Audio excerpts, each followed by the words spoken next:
ಆಜಿ ಮಸಾಲ. ಎಂತ ಅಡಿಗೆಯ ರುಚಿಯಾಗೋ ರಹಸ್ಯವು 20 ರೂಪಾಯಿ. ಇನ್ನು ಸಚಿವ ನಾಗೇಂದ್ರ ಅವರ ರಾಜೀನಾಮೆಗೆ ಆಕ್ರೋಶ ಹೆಚ್ಚಾಗ್ತಾ ಇದೆ. ಮಂಡ್ಯದಲ್ಲಿ ಬಿಜೆಪಿಯಿಂದ ಪ್ರತಿಭಟನೆಯನ್ನ ಮುಂದುವರಿಸಲಾಗಿದೆ. ರಾಜೀನಾಮೆಗೆ ಆಗ್ರಹಿಸಿ ನಡೆಸ್ತಾ ಇರುವಂತಹ ಹೋರಾಟ 3ನೇ ದಿನಕ್ಕೆ ಕಾಲಿಟ್ಟಿದೆ.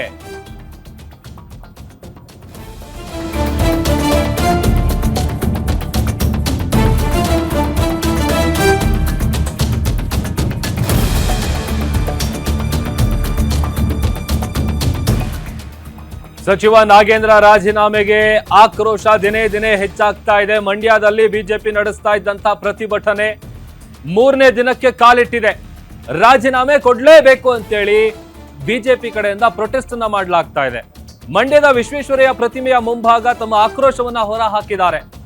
ನಾಗೇಂದ್ರ ರಾಜೀನಾಮೆ ಪಡೆಯುವಂತೆ ಸರ್ಕಾರಕ್ಕೆ ಬಿಜೆಪಿ ಒತ್ತಾಯ ಮಾಡ್ತಾ ಇದೆ. ಬಿಜೆಪಿಯ ಜಿಲ್ಲಾಧ್ಯಕ್ಷ ಡಾಕ್ಟರ್ ಇಂದ್ರೇಶ್ ನೇತೃತ್ವದಲ್ಲಿ ನಡೀತಾ ಇರುವಂತಹ ಪ್ರೊಟೆಸ್ಟ್ ಇದು. ಪ್ರತಿಭಟನೆಯ ವೇಳೆ ಬಿಜೆಪಿ ಕಾಂಗ್ರೆಸ್ ಕಚೇರಿಗೆ ನುಗ್ಗೋದಕ್ಕೆ ಯತ್ನಿಸಿದ್ದಾರೆ. ಈ ವೇಳೆ ಹೈ ಡ್ರಾಮಾ ನಡೆದಿದೆ. ಮತ್ತೊಂದು ಕಡೆ ಬಿಜೆಪಿ ಕಾರ್ಯಕರ್ತರನ್ನ ಈ ವೇಳೆ ಪೊಲೀಸರು ವಶಕ್ಕೆ ಕೂಡ ಪಡೆದಿದ್ದಾರೆ.